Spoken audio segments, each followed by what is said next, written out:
this about that Peter Pan dude? I'm just so confused right now. I'm trying to embrace his makeup, but it feels like everything I do is wrong. Well, it sounds like you actually like this guy. Duh, are you even listening? God, it would just be so much easier if he didn't want to be with anybody else. Okay, so have you tried telling him how you feel? What? No. Why not? Well, for the very obvious reason that he hasn't told me how he feels yet. So what I'm doing is, let me fucking pause this You real actually quick. think you have to wait for him to tell you how he feels?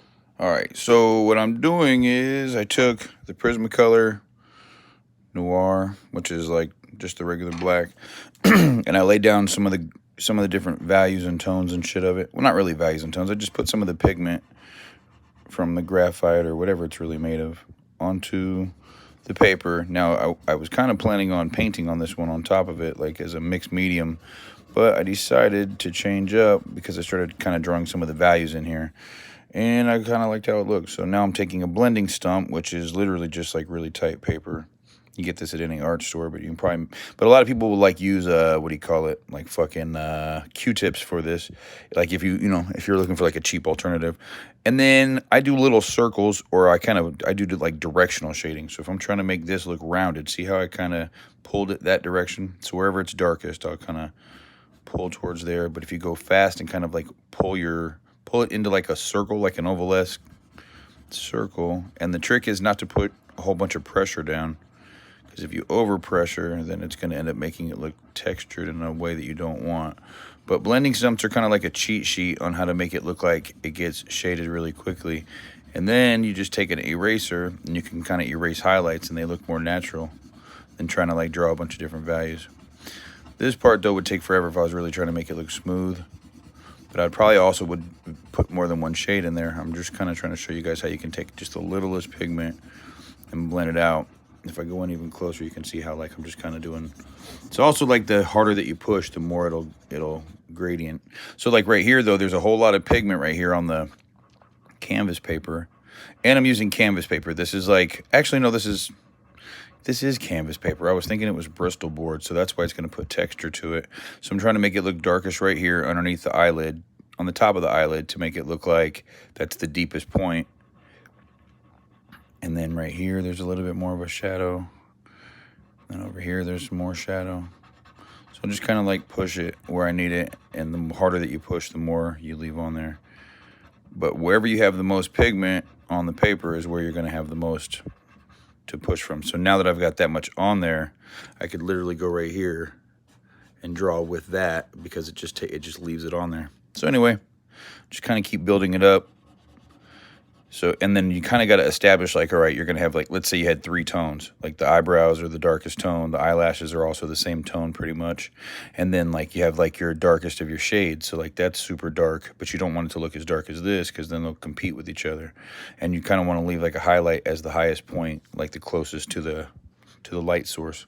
So, anyway, check that one out. That one's lit. I was kind of using that as, like, a little value tool. But anyway, so right here, like where you wouldn't want to put like a hard line with the pencil, you could kind of like cheat and use just like this blending stump and do it with it, and see how like soft that shit comes out, like so easy.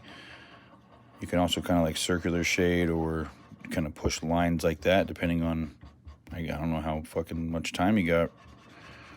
I kind of impatiently shade because I want it to look like I want it too fast without spending forever on it.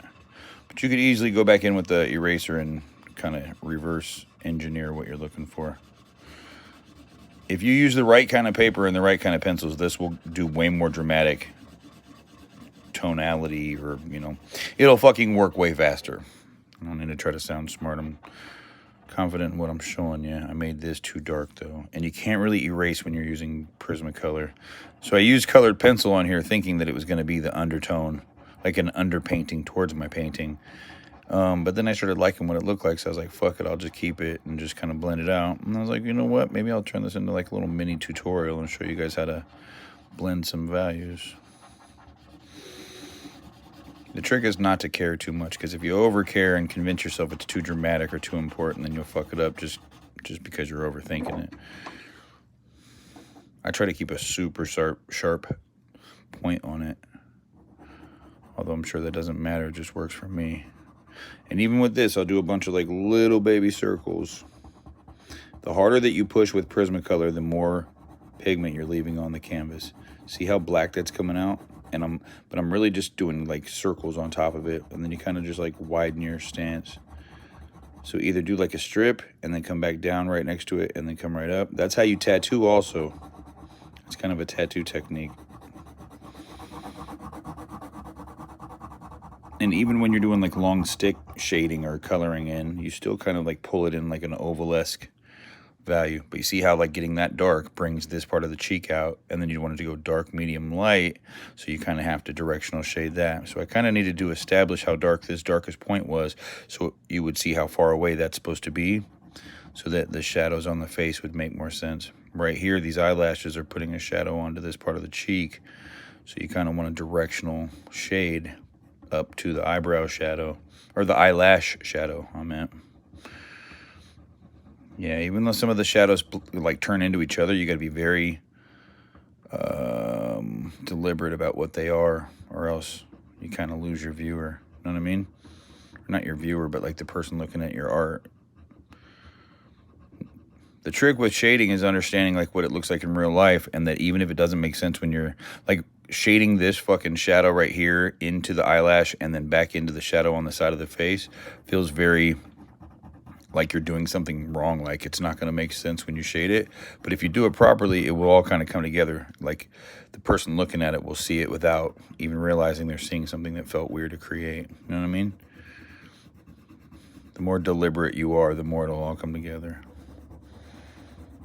Deliberate's a word that tattoo guys used to use when I was asking them like how to know how much black to put in when I was creating pieces, and they'd say, man, go in for your blacks and make them super fucking deliberate. And I'd say, why deliberate? And they'd be like, well, if you don't know where the fuck you're supposed to put it, it's going to come across. So you need to pick out where your darkest points are going to be and really go for it.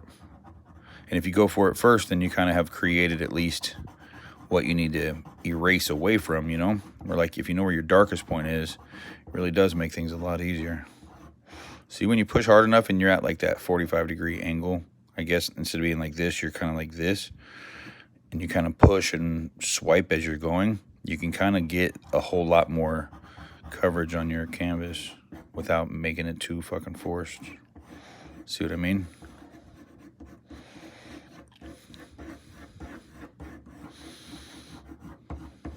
The trick is to always be sweeping and not ever have like texture where you don't want it. Anyway, it's starting to come together. You also got to be real careful. See how like there's that edge on it, like that little bevel? You got to make sure that the bevel is where you want it to be when you're shading, or else you'll fuck around and put like a hard edge somewhere you don't want it. As I put a little fucking edge where it, God bless it. I cannot believe that just happened.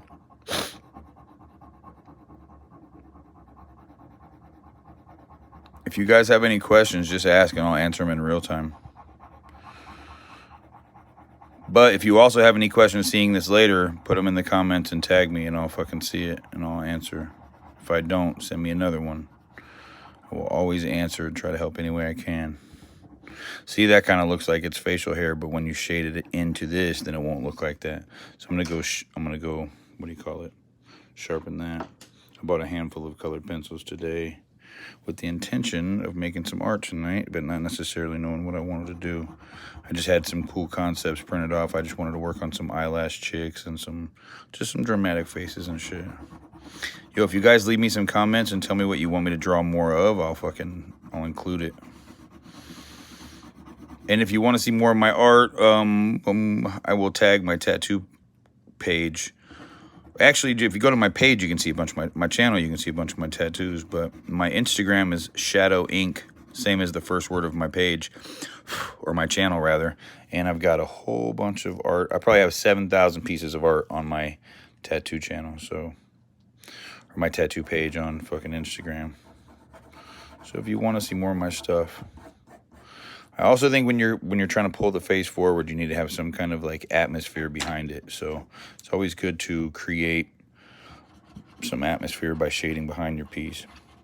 Also, you can kind of use getting a bunch of pigment on the paper like this as a well to dip in. So you see how like when I put a whole bunch of like saturated value on there, I can kind of blend it around a lot faster.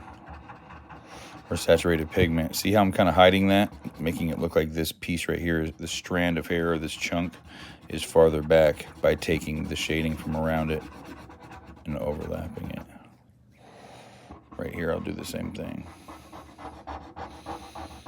I can't believe I was telling you to be careful not to put a chunk in the face, and then I did it. So stupid.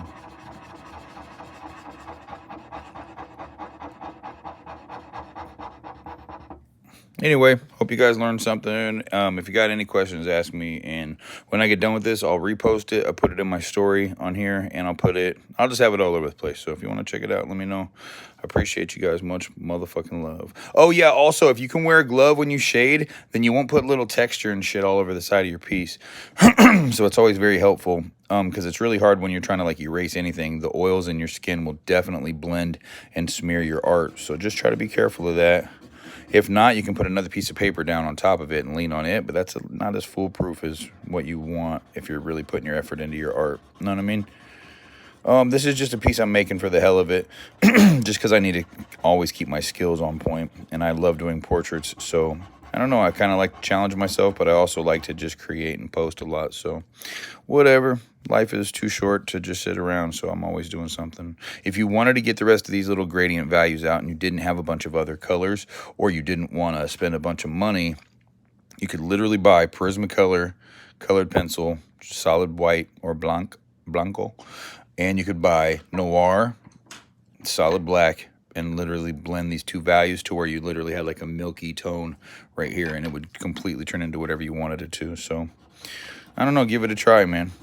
And Bristol board is something I color on a lot if I'm using colored pencils. And I don't know, this is acrylic paper though, so or not acrylic, but fucking watercolor paper, so it has texture on it. So it's not really conducive to shading. It doesn't pull as much as you want it to as fast. But whatever, I like a good challenge. Who knows? Have a good night, you guys.